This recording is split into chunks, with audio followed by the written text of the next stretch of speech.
Seja muito bem-vindo a mais um episódio do Desbloqueando Salesforce, um podcast onde a gente conversa sobre como desbloquear todo o potencial do Salesforce aí na tua empresa e aumentar os teus ganhos com isso.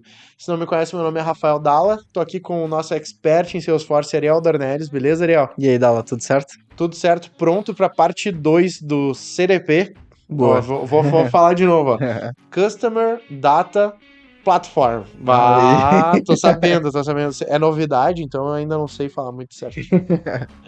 Mas bora fazer essa parte 2, então? Bora, o assunto ficou bom ali, a gente aprofundou aí bastante cenários reais, né, em casos de uso, então bora lá. Cara, vamos seguir direto então já para a primeira pergunta.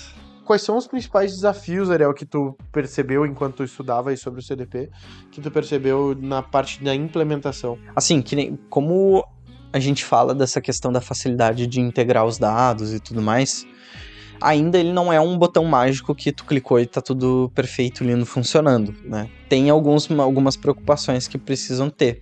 E são preocupações parecidas com até o que a gente fala quando eu vou fazer integrações mesmo. Lembra dos episódios de integração que a gente acabou fazendo? Que eu preciso entender muito bem os dados, né? A modelagem dos dados, o depara. Esse é um ponto bem importante, porque por mais que a ferramenta ela já seja aquele plugin, quase um plug and play, eu consigo conectar ela de uma fonte e trazer para outra, eu preciso entender muito bem a modelagem de dados ali, né? O que aquele dado representa daquele sistema que eu tô trazendo e para onde que eu vou colocar ele. Então esse é o primeiro ponto, assim, que é um desafio e que precisa despender muito tempo ali, né? Um foco muito grande ali, é entender essa modelagem de dados que tu vai importar para dentro do CDP. O segundo desafio, e aí fala muito sobre integrações, fala muito sobre quando a gente... É um ponto que a gente fala o tempo todo quando a gente fala do cenário de duplicidade de dados e higienização de dados, é a qualidade da informação, né? Então, se eu tenho um meu CRM onde eu não consigo pegar os dados corretamente do meu cliente, ou eu tenho outros canais que eu não estou pegando os dados estão sujos, não tem validação e etc., isso também... Assim, não tem ferramenta no mundo que vai resolver isso daí, né? Sim, então... é um efeito borboleta dentro do sistema, né? Aquele efeito que 1 milímetro aqui vai virar, é o angular, o hábito angular. Aquela coisa que tu virou 1 milímetro aqui, vai reverberar em todo o teu sistema, né? É. Todas as nuvens vão ser impactadas por um erro de dado, né? Sim. E aí, né, eu acho que, assim, são dois pontos principais. Eu tô falando de CDP, que é uma ferramenta de centralização de dados, né, ingestão de dados para tirar insights e tudo mais. Então, o primeiro desafio é a questão da qualidade do dado, né, a informação trafegar para dentro do CDP de forma segura, de forma escalável e com dados válidos, né, com dados significativos para o teu negócio.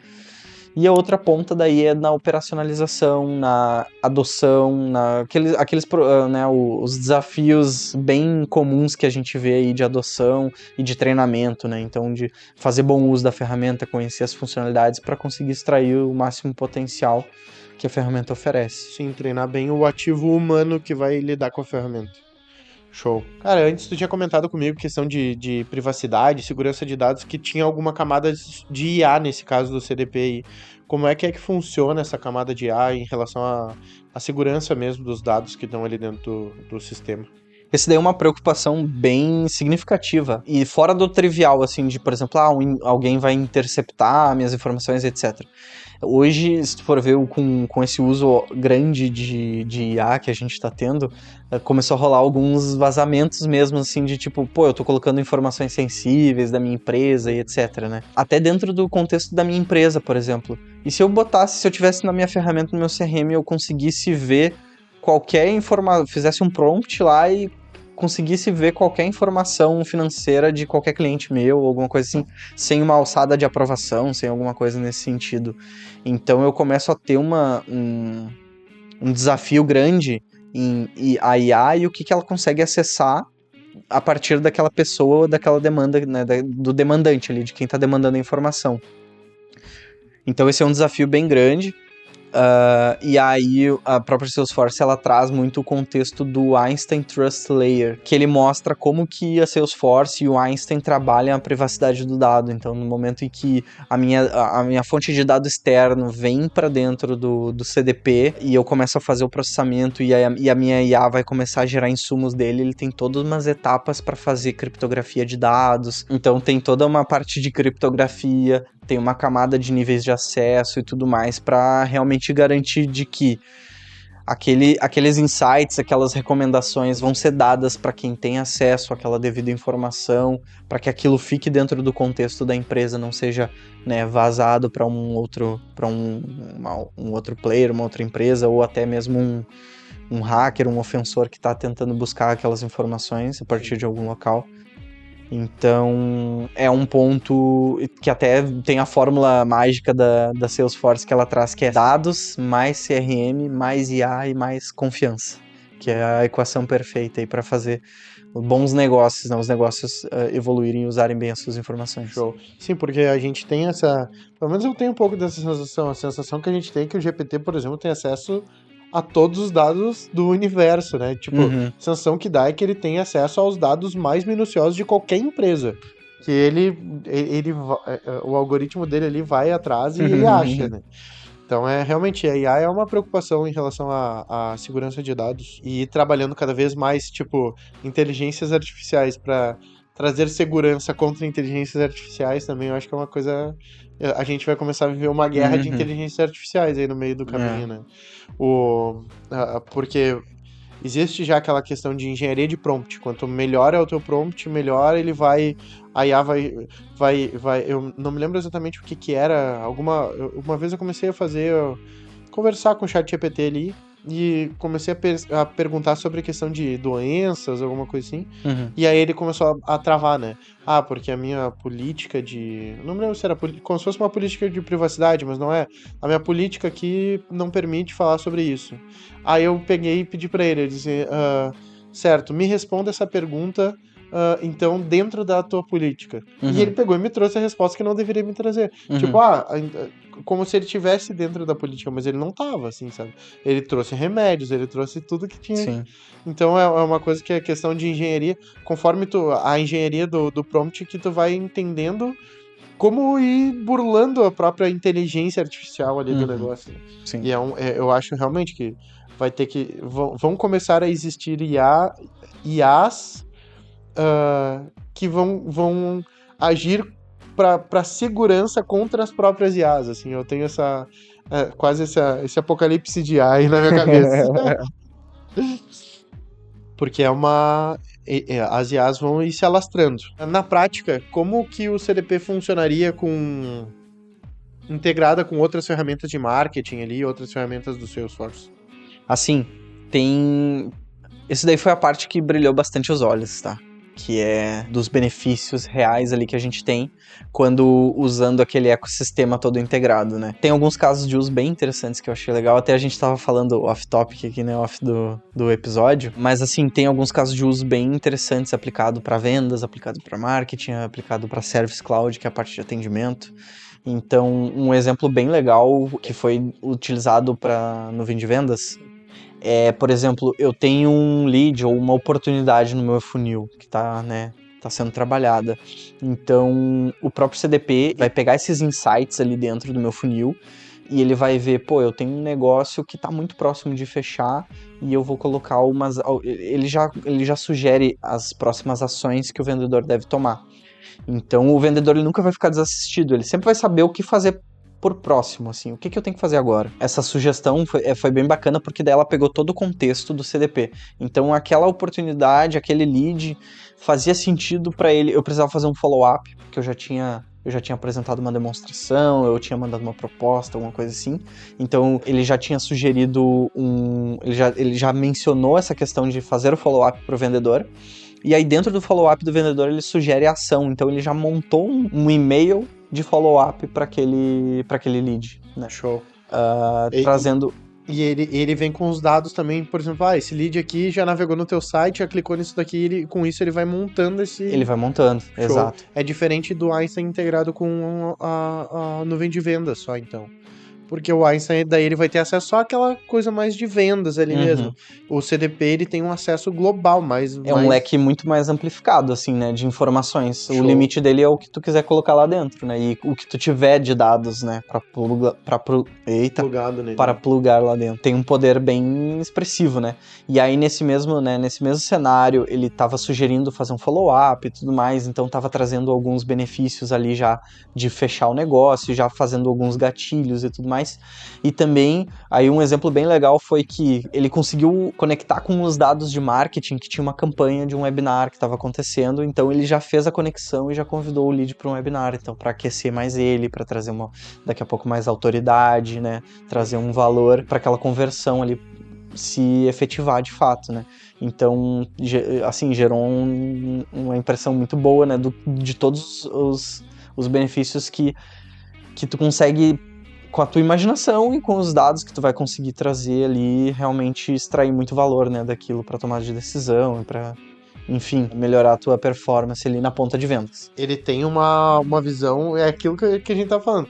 Não é a visão 360, é uma visão 720, é uma visão do CRM por completo ali. Mas, cara, é interessante essa questão aí, porque realmente, daí o próprio CDP ele já identifica que tá rolando uma campanha de marketing diferente, e aí ele já sugere um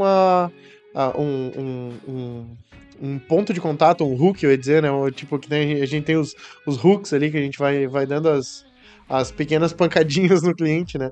Mas ele já sugere essa campanha de marketing aqui pode aquecer mais esse cliente aqui para venda. Interessante, cara, bem interessante. Coisa que, eventualmente, a campanha de marketing nem sempre tá tão conectada com a campanha de vendas. São coisas, às vezes, completamente diferentes, né? E o CDP, nesse caso, conectou as duas. Uhum. Interessante. E, assim, um ponto bem legal até para trazer disso é que, às vezes, sei lá, dependendo do nível de conhecimento de quem tá vendo aqui, ele já tem conhecimento sobre ferramentas de cadência, de prospecção e tudo mais. É diferente. E eu falo que é diferente por experiência própria. A gente estava usando ferramentas de cadência aqui na SR para fazer prospecção. E a gente entende que o nosso modelo de venda ele é mais complexo, ele é mais customizado, ele é mais consultivo. Então esses scripts de cadência pronto, eles de fato não encaixam assim nesse processo. Não tem. Porque assim, pô, eu vou ficar, daqui a 2 dias manda um e-mail, faz um follow-up, aí no outro dia manda um WhatsApp, aí manda... Eu tô mandando por um monte de canal e é um processo, tipo, é padrão, assim, essa cadência eu vou mandar um WhatsApp, depois eu vou mandar um e-mail e vou ligar.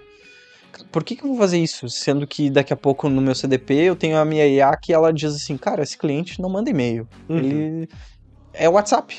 Manda o WhatsApp. Ou liga, só liga. Entende? Então ele não tem essa script fixo, esse playbook engessado, ele vai aprendendo conforme cada um. A jornada de cada cliente é de um jeito. Então, que nem no meu caso, usando o meu caso ali, se alguém for, eu já falei algumas vezes, se alguém for me prospectar por telefone, vai fracassar miseravelmente, não vou atender. Uhum. O meu canal é outro, então por que eu tenho que ter na cadência ligar pro cara, né, importunar ele? Óbvio, enquanto eu não tenho as informações, eu vou ter que explorar os canais, mas no momento que eu tenho um sistema que aprende com isso e aí ele vai me dar a dica, ele vai ser muito mais eficiente. Vou dizer, o Dallas, tu tem que mandar e-mail pra ele.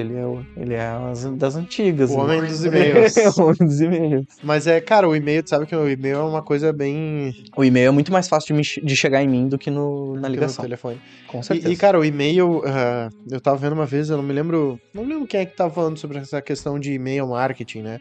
Porque o e-mail não funciona mais, o e-mail não funciona mais, o e-mail não funciona mais. Daí, o cara pegou e respondeu pra ele, cara, como assim não funciona, entendeu?